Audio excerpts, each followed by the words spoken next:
Começa agora, Vitrine Literária, com o professor e escritor Francisco Grijó.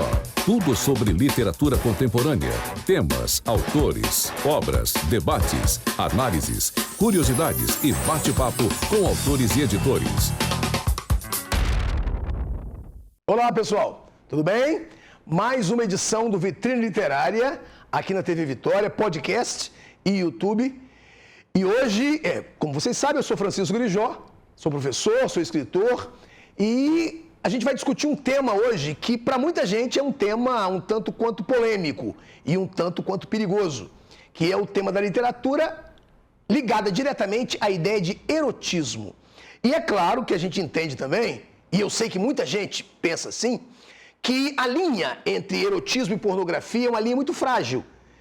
Existem autores que são considerados eróticos por um determinado grupo de leitores e outro grupo de leitores considera esse mesmo autor um autor pornográfico. E até que ponto a pornografia é ruim em termos literários? E até que ponto o erotismo é bom em termos literários?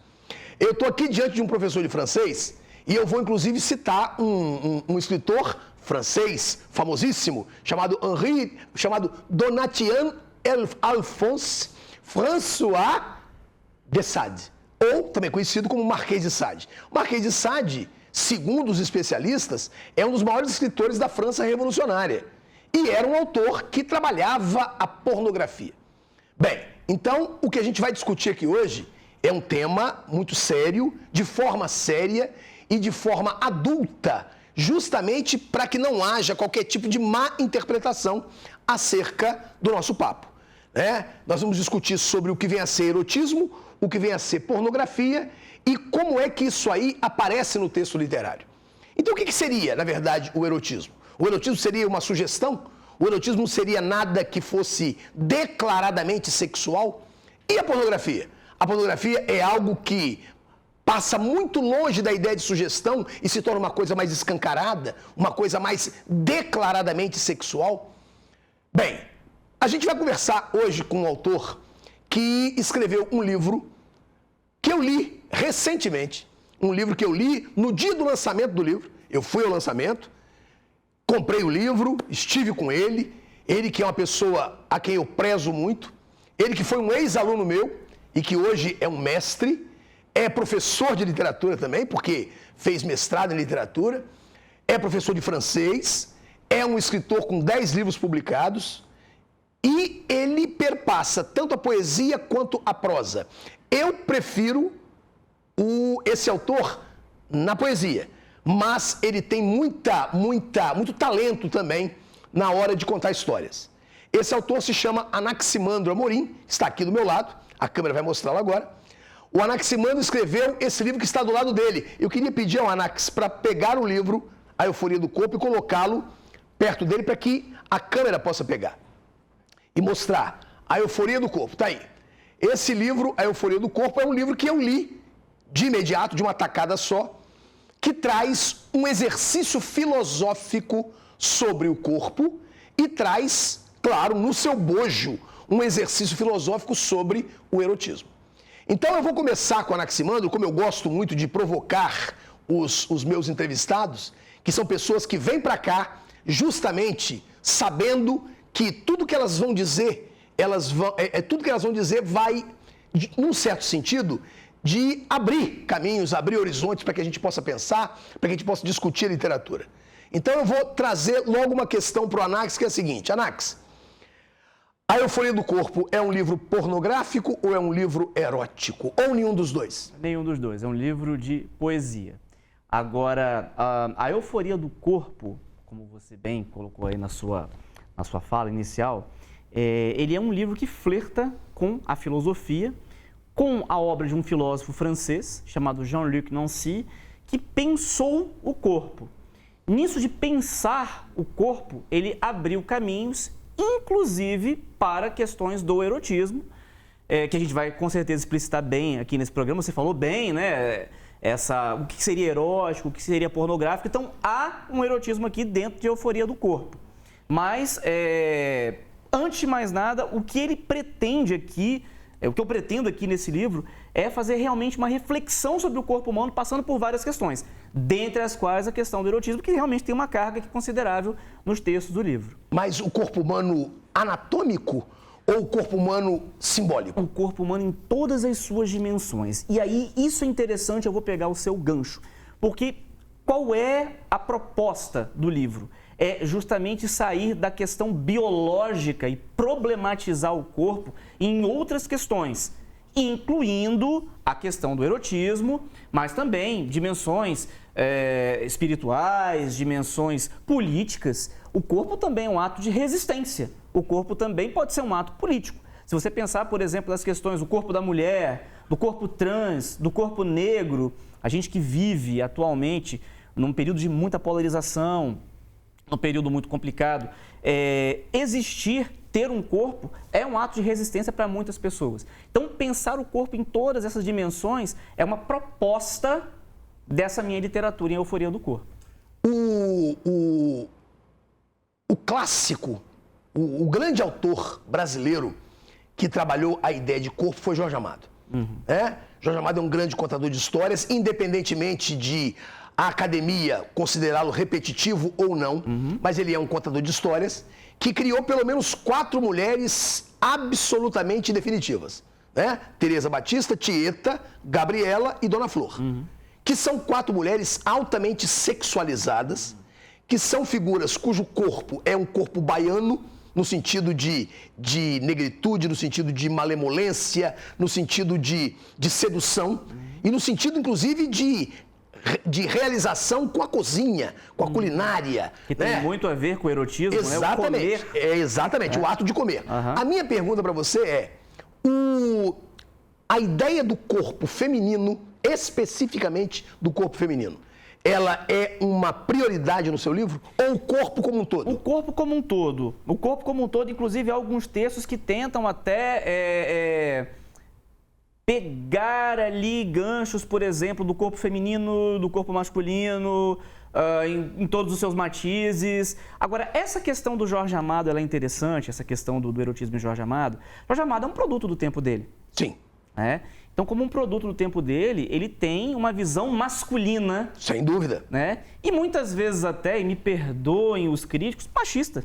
Por que não dizer, do corpo da mulher, de uma mulher erotizada. E essa erotização do corpo feminino que passa pelo masculino. E que tem muito a ver com as questões também da pornografia. E aí eu retomo uma coisa que você fala anteriormente sobre a questão do pornográfico. Qual é a diferença do erótico para o pornográfico? Uma linha muito tênue. Erotismo, que vem de eros, na verdade, há várias formas de contar essa história, esse mito. Achava-se que Zeus criou 3 classes de pessoas: o homem, a mulher e uns seres que eram redondos e que neles havia ou o masculino e o feminino juntos, ou só o masculino ou só o feminino. Esses seres, por serem redondos, tinham uma mobilidade muito grande e desafiaram os deuses. Então, eles foram cortados pela metade. De maneira que cada qual, hoje em dia, vive buscando a sua própria metade. Então, o erotismo não é, na sua origem, algo sexual ou algo até que escambe para sacanagem. Mas o erotismo, ele é uma pulsão de vida. Tanto é que na literatura a gente contrapõe o eros com o thanatos, que é a morte. Sim. E Freud já falava disso. Freud usou muito desses mitemas para criar as teorias dele. Pornográfico vem de porna. As pornas eram prostitutas, eram as prostitutas da Grécia Antiga. Então daí vem o pornô. E aí eu entendo que a diferença entre o erótico e o pornográfico são os nossos olhos. Num senso comum hoje em dia, realmente, pensa-se que tudo o que é erótico não é explícito e tudo o que é pornográfico é explícito. Mas isso depende de tantos matizes culturais, até pessoais, para saber a linha entre o que é erótico e pornográfico, sobretudo numa sociedade como a nossa de hoje em dia, que está tendo valores muito contestados. Você fala das mulheres de Jorge Amado. Essas mulheres de Jorge Amado, sensuais, mestiças, sincréticas, e é claro que o Jorge Amado tem o valor dele, tem os méritos dele, elas são muito diferentes, por exemplo, das mulheres de uma Conceição Evaristo. Uma escritora negra, mulher, e que já escreve dentro de um outro paradigma. Claro que a Conceição é mineira, o Jorge era baiano, não é? Mas eu falo de mulheres brasileiras, essas mulheres que trazem essa mestiçagem, esse sincretismo. Porque, por exemplo, o corpo da mulher negra é muito erotizado. O corpo negro é muito erotizado e muito aniquilado. Então, isso também passa por questões políticas e é uma reflexão que eu tento contemplar dentre várias aqui dentro deste livro. Não é à toa, por exemplo, que a capa do livro tem esses fragmentos de corpos. E o fragmento é o contemporâneo também. A nossa era contemporânea é a era do fragmentado. Eu conversei com a Sueli Bispo, que é uma ótima poeta. Conversei com ela, ela foi, acho que a 5ª ou a 6ª entrevistada aqui do Vitrine Literária, ou talvez antes, eu não me lembro exatamente. E eu fiz um questionamento a ela, e eu quero fazer esse questionamento a você. A Sueli, ela tem condições plenas de falar sobre o que é ser mulher e o que é ser mulher negra, porque ela é uma mulher e é uma mulher negra. Você se sente capaz de falar sobre como se sente uma mulher sendo um homem? Você é capaz de ter... Você tem eu líricos aí que são mulheres. A minha pergunta para você é, você consegue ter essa transmutação? Você consegue escrever como mulher, sentir como mulher, sendo que você não é uma?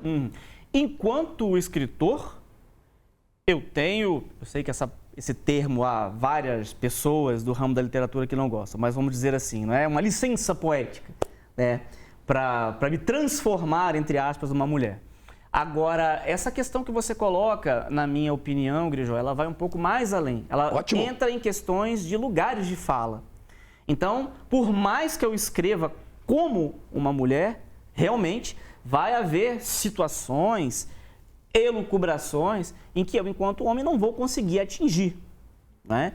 Então, chega a ser paradoxal. Eu tenho essa liberdade poética. Realmente, você tem razão. Aqui tem vários eu líricos, de vários matizes. Agora, saber com propriedade o que é escrever um poema do ponto de vista de uma mulher negra, de uma mulher que sofre discriminação, aí realmente, para alcançar isso, só se eu fosse. Aí a gente poderia entrar até em questões de escrevivência, retomando a Conceição, não é? E eu tenho outras vivências, e eu sou de outro gênero, e também de outra etnia. Porém, existe um humano que eu acho que dá para ser tocado, não é? Isso é uma proposta que eu coloco também dentro desse livro. Agora, eu costumo dizer o seguinte, que a boa literatura, isso também é polêmico, literatura boa e literatura ruim, né? É aquilo que deixa a possibilidade de criação de novos signos a partir da leitura. Sim. Então, ainda que eu não possa, e realmente não posso, escrever como uma Sueli Bispo, mas eu posso deixar pistas para que o leitor ou a leitora consiga completar isso. E aí eu me fio muito naquela teoria do Barthes da morte do autor. Isso aqui está entregue. Isso aqui agora é de quem vai ler. O texto, em tese, é isso, né? Em tese, já faz muitos séculos que se discute isso, né? O escritor escreve o livro, a partir do momento que ele é lido, quem vai tomar conta do livro é o leitor. Concordo, né? Vai depender da sua bagagem cultural, do seu olhar, das suas vivências. Nós não vemos o mundo como ele é, nós vemos o mundo como nós somos. Eu não discuto isso. Esse livro é um livro do corpo como você vê. E você faz uma coisa muito boa para o leitor. Porque eu, embora tenha lido muito rapidamente, mas eu leio com atenção. E eu percebi alguns poemas aí em que eu olho para esse poema e eu tenho certeza de que uma outra pessoa vai olhar de outra maneira, né? Porque a nossa subjetividade, ela é o tempo todo fomentada, ela é o tempo todo instigada a participar do texto. O que eu quero saber de você é o seguinte: você lê literatura erótica? Você lê literatura erótica? Você lê literatura pornográfica? Ou já leu? Já li. Já leu? Já. Vamos colocar aqui. Eu falei Seria também literatura pornográfica, né? Por exemplo, o Marquês de Sade é pornográfico. O Guilherme Apollinaire ele é autor de Caligramas, que é um livro de poemas, e é autor de As 11.000 Varas. E é autor de Dom Juan, que são textos rigorosamente, assumidamente pornográficos. O que eu quero saber de você é o seguinte: essa ideia de erotismo que perpassa o seu texto, né, ela tem uma ligação direta não só com a filosofia, mas ela tem uma ligação direta também com a psicanálise, me pareceu. Freud transformou o corpo num grande mistério a ser desvendado. Certo. Você também fez isso. O corpo é um grande mistério. O corpo, eu já começo dizendo, né? O corpo é uma loucura, né? Então, se a gente fala da loucura, né? Você, inclusive, usa o Galeano. O Galeano fala, né? Não sei o que fala que o corpo é isso. O corpo é uma maldição. Aí o corpo diz, eu sou uma festa. Eu sou uma festa, justamente. Você coloca o corpo como uma grande festa nesse livro? Sim. Pensando em festa até como uma polifonia do Bakhtin, por exemplo. Sim. Também, né? A gente pensa como o corpo, como um lugar de fala também, falar sobre o corpo. E aí é interessante você falar dessa questão da psicanálise. Eu não sou, eu nem poderia falar, tá falando uma besteira aqui retumbante, eu não tenho uma leitura de Lacan, mas o Jean-Luc Nancy, ele é dos discípulos. Discípulos, ele problematizou Lacan, na verdade, e vários outros pensadores. Lacan, ele é um teórico de palavra. Ele faz jogos de palavras, né? Às vezes até intraduzíveis ou inversáveis, enfim, né? E o que é interessante nesse filósofo, sobre quem me baseei, em 1992, ele faz uma cirurgia de peito aberto e recebe um transplante de coração. E de 92 ele vive até 2021. E ele fala numa entrevista que ele se sente um super-homem, porque ele é um transplantado, né? Então isso deu um ensejo a pensar o corpo. E ele fala da ideia do escrever o corpo e do excrever o corpo. Ou seja, pensar o corpo de fora do corpo. Né? E aí isso é polifonia, isso, numa última análise, é festa, com certeza. Né? E você pensar as questões do corpo. Quando você para pensar, por exemplo, que a gente vive uma sociedade que até hoje reprime, por exemplo, em ritos de machismo, o corpo da mulher, não é? Não quero aqui fazer uma ode a respeito de algumas questões, mas enfim, você tem, por exemplo, a questão da descoberta do próprio corpo pelo adolescente, então isso é uma coisa que também é refreada. Esse corpo de festa se torna um problema. Então, quer dizer, ter o domínio do próprio corpo é também participar da sua própria festa, é participar da sua própria felicidade. E eu até falo disso aqui, tem um poema que fala disso, né, de você dominar o próprio corpo. Tem pessoas que não têm o domínio do próprio corpo.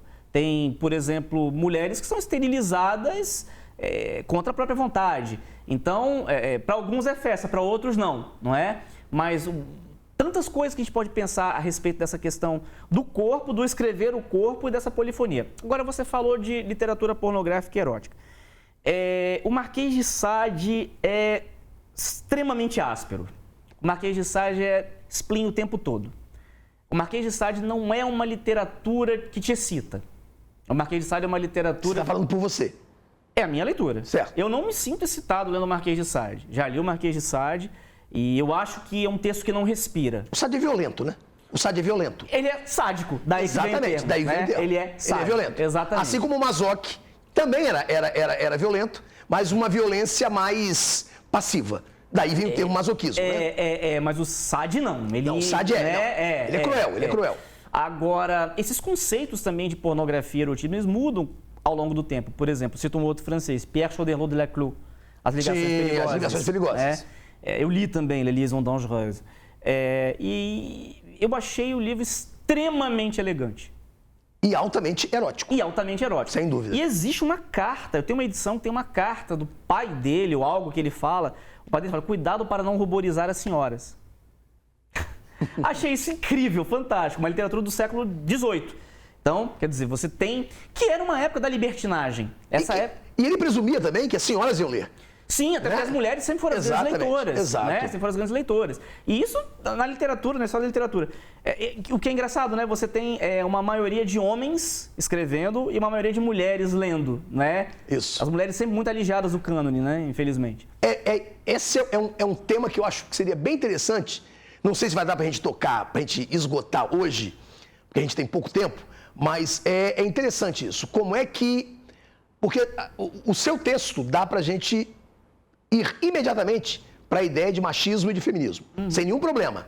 Não feminismo político, nem o machismo político, mas no sentido de como é que se vê o mundo de forma masculina, de como é que se vê o mundo de forma feminina. Você falou uma coisa bem bacana, né? Homens escrevem e mulheres leem. No seu livro, é um homem escrevendo e o leitor, mesmo o leitor homem, como eu, e agora eu vou falar por mim, eu li e em algumas passagens há uma identificação com a figura feminina por parte do leitor. Não é só porque eu tenho filhas ou porque eu sou heterossexual e, portanto, eu vivo com uma mulher. Não. É no sentido mesmo de leitor, de olhar para o texto e falar assim, caramba, é como se eu fosse uma mulher que estivesse lendo isso aqui. Isso você conseguiu com uma habilidade que é sensacional. Não é qualquer um que consegue isso, né? Eu me lembro que se fala muito, Chico Buarque de Holanda tem uma visão feminina, mas nós sabemos que Chico Buarque de Holanda nunca pode ver o mundo como uma mulher. E nem eu. E nem você. Mas você conseguiu uma coisa com o leitor. E eu quero saber o seguinte de você, só pra gente fechar esse papo. Nós temos pouco tempo. Você pensou no leitor ao escrever isso aí? Isso é uma boa pergunta que daria um programa. Olha só, eu acho que todo escritor pensa o leitor. Eu acho que até quando você escreve uma lista de compras, você pensa o leitor. Eu já estou saindo da literatura, eu estou entrando na linguística. Todo texto pressupõe um leitor. Agora, eu não pensei dolosamente um leitor. Eu não pensei de caso pensado que aquele verso que eu colocaria ali seria algo que faria um efeito feminino ou masculino. Não, mas é essa a pergunta que eu estou fazendo. Não. A pergunta é, se você, ao escrever, você fala assim, caramba, eu acho que esse verso aqui vai ser mal compreendido, então eu vou tirar... Quando você faz isso, você está pensando no leitor. Sim, mas eu não estou pensando especificamente num tipo de leitor. Não é? X ou Y. Estou pensando no leitor, ponto. Até porque, sim, eu pressuponho um leitor. Eu sou um escritor de livros para adultos, eu não escrevo para criança, nem para adolescente. Então, isso já pressupõe uma leitura. Não é? Eu sou um escritor contemporâneo, ocidental, vindo de um país subdesenvolvido. Isso já pressupõe um leitor também. Não é? Então, tudo isso já pressupõe um leitor e uma leitura. Agora, quando você fala de vozes femininas, bom, eu gosto muito de poetisas. Né? Meu amor por Hilda Hilst é muito grande, eu nunca deixei isso escondido. Que tem um lado sexual muito bem trabalhado, né? Muito elegante, Sim, muito elegante, muito elegante. Foi uma das mulheres precursoras a cantar esse erotismo feminino até hoje tão polêmico. Lori Lembe foi um problema. Foi um problema, mas foi uma fase da vida dela que ela queria realmente chocar. Como, por exemplo, alguns poemas das últimas fases dela, enfim. E ela, às vezes, tenta escrever também como um homem, né? Também com uma voz de homem, né? Eu falo tento porque ela é mulher, né? E eu como homem também. Agora, pressupor dolosamente assim um leitor, não. Mas a gente pressupõe um leitor básico com certeza. Quanto ao fato de parecer ou não um eu lírico feminino ou masculino, eu acho que isso vem muito da nossa vivência enquanto leitor. Não há escritor que não é um leitor e um leitor aguçado. Maravilha. Nós temos 45 segundos. Leia um poema seu, por favor. Vamos... Pra gente fechar esse bate-papo. Escolha... Olha, um que muita gente gostou, que é A Pele, o Pelo. Leia, por favor. Vamos lá. Tem até uma epígrafe aqui do Jean-Luc Nancy. O homem não é somente um animal dotado de linguagem, de razão e de vida política, é também um animal que conhece a nudez. Raso voo ao apelo a pele. Voo ao raso da pele o pelo. Ao pelo raso, a pele eu voo. A pele eu vou a pelo raso. Ao voo a pelo raso, a pele. Muito obrigado, Anax. É sempre um prazer conversar com você. Nós conversamos há mais de 20 anos, né? Sempre um prazer. Muito obrigado por você ter aceitado o convite. Valeu mesmo. Na próxima semana a gente volta, pessoal, no mesmo tema que é a literatura, falando sobre ela, falando sobre escritores, por quem produz, por quem divulga.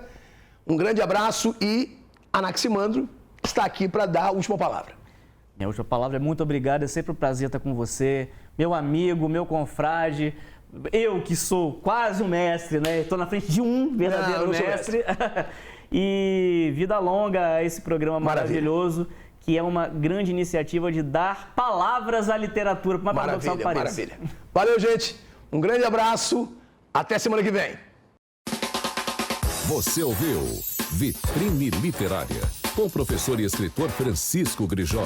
Tudo sobre literatura contemporânea, temas, autores, obras, debates, análises, curiosidades e bate-papo com autores e editores.